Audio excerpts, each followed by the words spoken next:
God bless you, woman of God. Welcome to our channel. Today we will be talking about medical procedures, side effects, treatments, surgeries of somebody going through cancer. If this is your first time here, my name is Rosa. Welcome. Don't forget to subscribe. And if you have a friend or a family member that doesn't speak English but you want to share this content with them, we have this same channel in Spanish called La Mujer de Dios.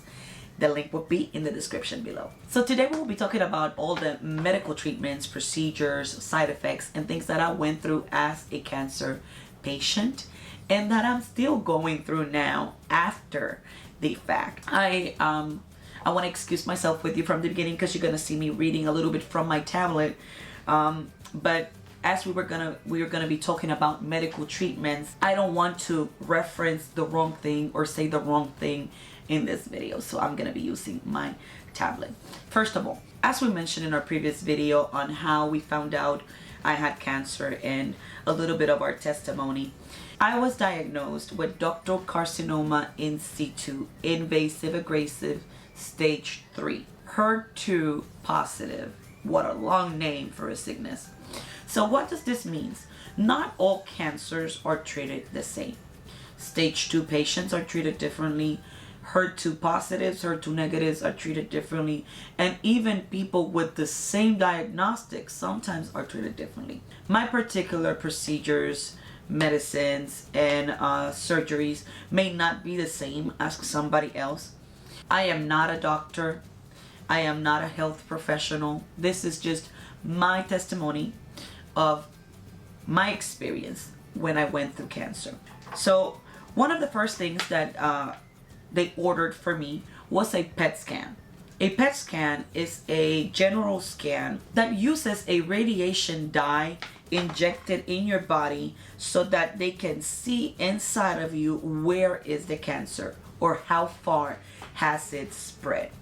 In my particular case, when I went to do this test, I was told from the beginning that I would not be able to be surrounded or be around any children under the age of 12 for the period of at least 24 hours after the test was performed. I was even taken out through the back door of the office that day in order for me not to come in contact with other people. So the radiation that was injected in my body was really strong. This scan was one of the most impactful things in the life of my family, my children especially, and the children in my church. Because for that particular day, I didn't go to church. I couldn't go to church to avoid any young children coming up to me and the radiation in my body hurting them. It also affected my children because obviously they want to come close to mommy, they want to hug me, they want to kiss me, and they couldn't, at least for those 2 days. So it was a little bit difficult, and I was not expecting something like that to happen. Moving along to the chemotherapy that was administered to me, the first chemotherapy that I received is called adriamycin or Rubex, also or better known as dexorubicin, and commonly referred to as the Red Devil.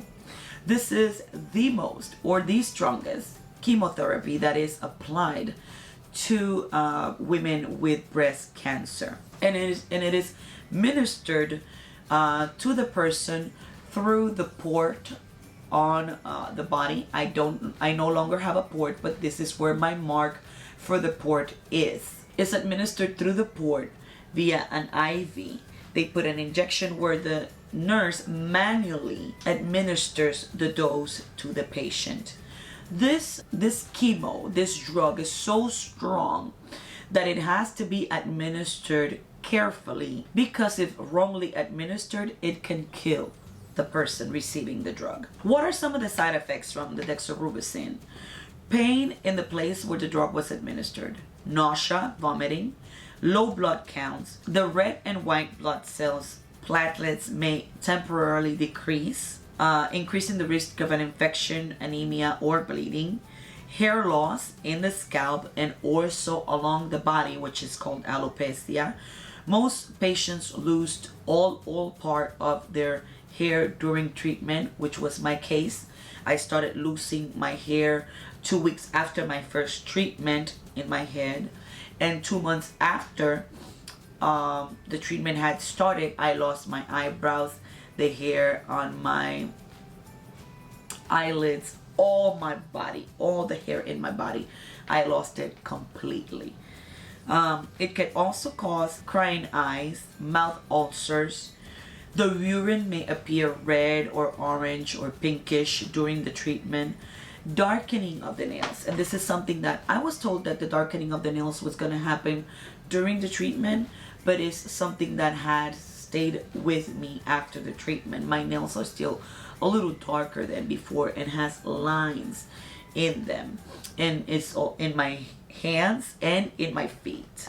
It could also cause darkening of the skin when previous radiation has been administered. In my case, radiation came after chemo, so this did not apply to me, but this is one of the side effects.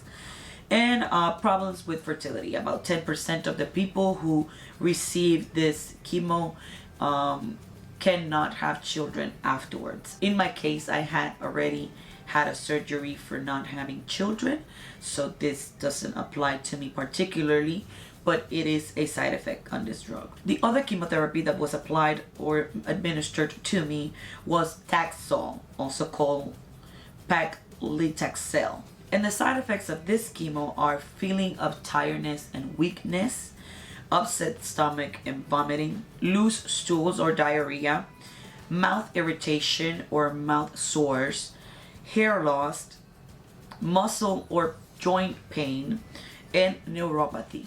While I was receiving this chemo, one of the side effects that I saw the most was the neuropathy. I will feel a tingling sensation in the tips of my fingers and in my toes. And this was something that would not leave. It was permanent. It would stay through the entire time that I was receiving this chemotherapy. Very uncomfortable.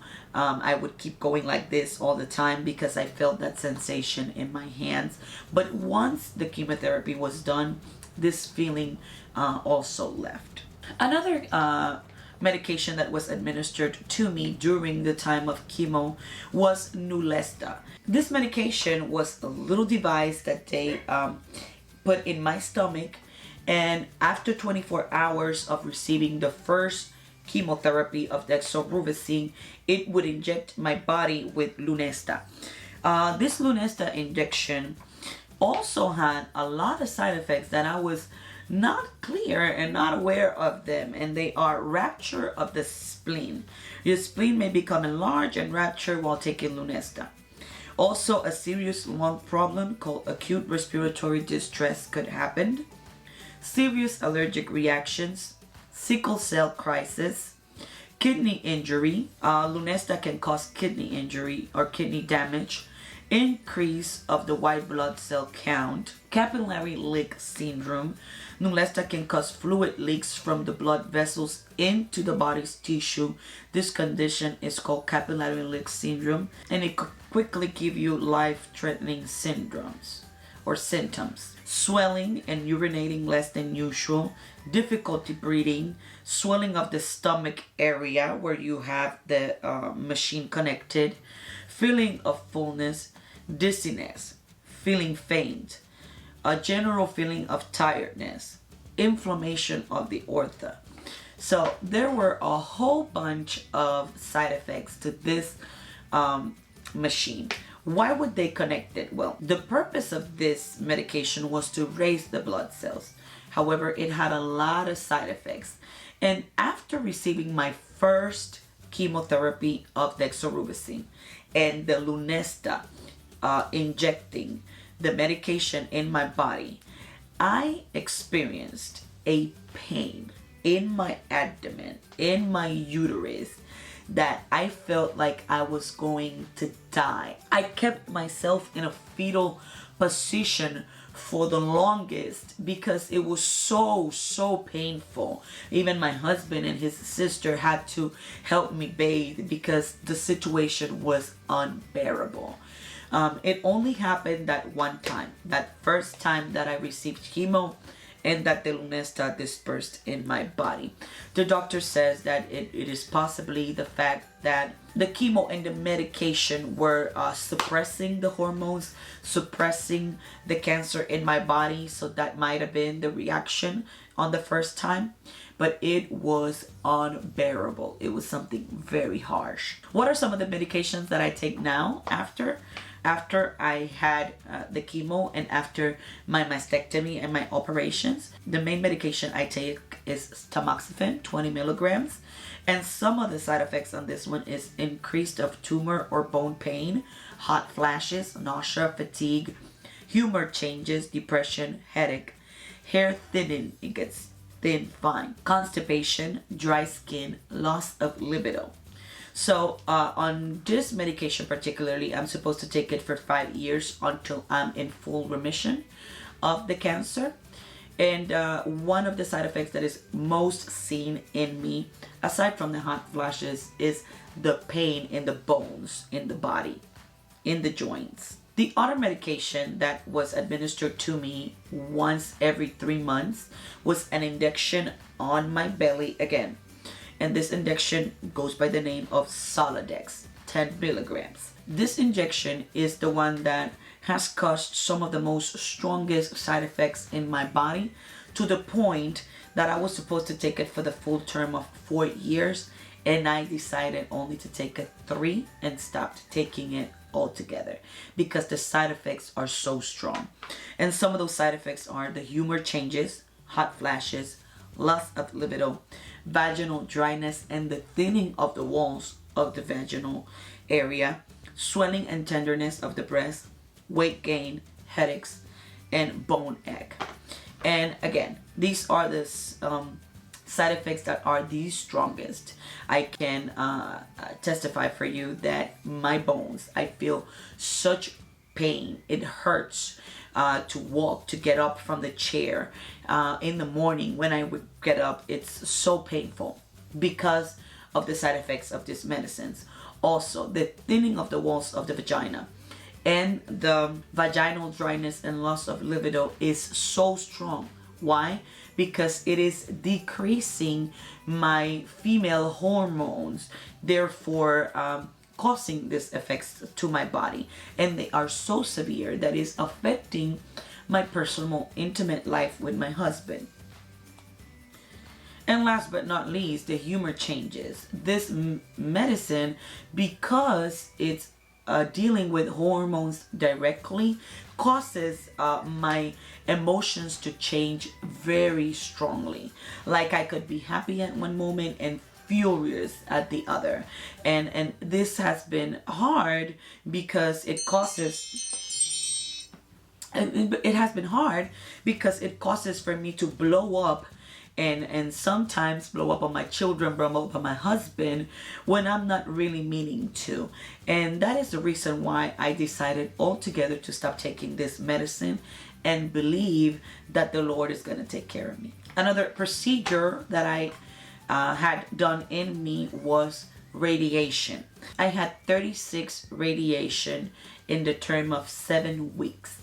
Every day from Monday to Friday, I would have a radiation that would cover from this side, from the center of my chest to the back, to my back, to eliminate any residuals that might have been left after my mastectomy of the cancer. This radiation was intense. I was told that I might even have my skin peel off or come vivid because of this radiation.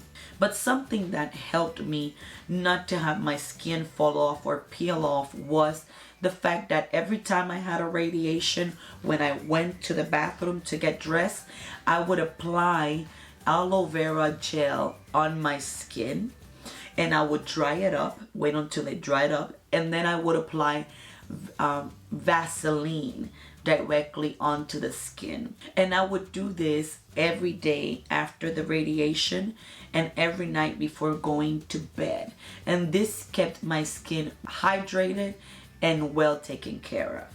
Moving on to the surgeries, as I've mentioned before, I had a mastectomy of the right breast And this mastectomy also had the removal of 16 lymphatic nodes in my that would go to my armpit, because the cancer had begun to spread into the lymphatic nodes. Out of the 16 nodes, 3 of them, one of them being a mother or a main lymphatic node, were infected with the cancer.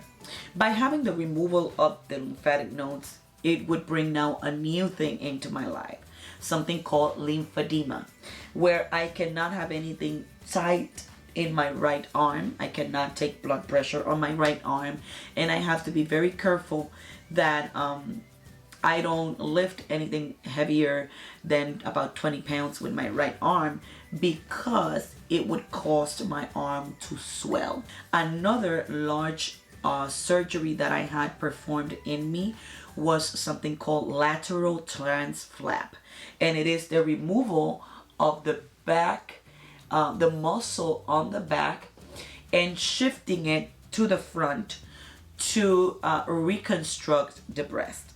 And this has have to be the worst surgery that I've had in my life, because I had my front side opened and my back side opened, and I had drainage tubes also in the front and the side. So it was very, very uncomfortable. It was a process of about 3 weeks. I couldn't sleep to the side. I couldn't lay down flat. It was a very, very uncomfortable procedure. I've had many other outpatient procedures and surgeries, because in the beginning I wanted to have all my reconstruction be done natural. As a Christian, I wanted to keep it all as natural as possible and not having anything fake in my body. But unfortunately, it was unrealistic of me. I was a very chesty woman with I had big chest.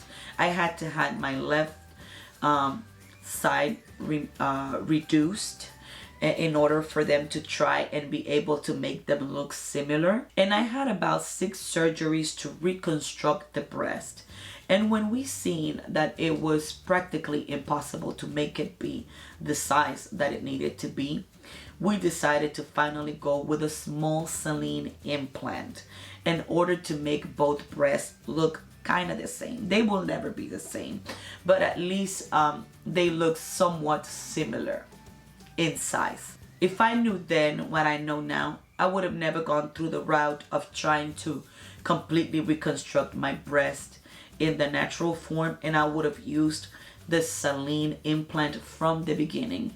It would have avoided 6 surgeries that were completely unnecessary. We learn from our mistakes, and if you are somebody going through the same process as me, this may be something that can help you make a decision, a smarter decision on what to do with your body, because it's your body. Nobody's gonna go through the pains and suffering of rebuilding yourself but you. I hope this video has been a blessing to your life. Share it with a friend. Hit like and subscribe, and I will see you on the next one.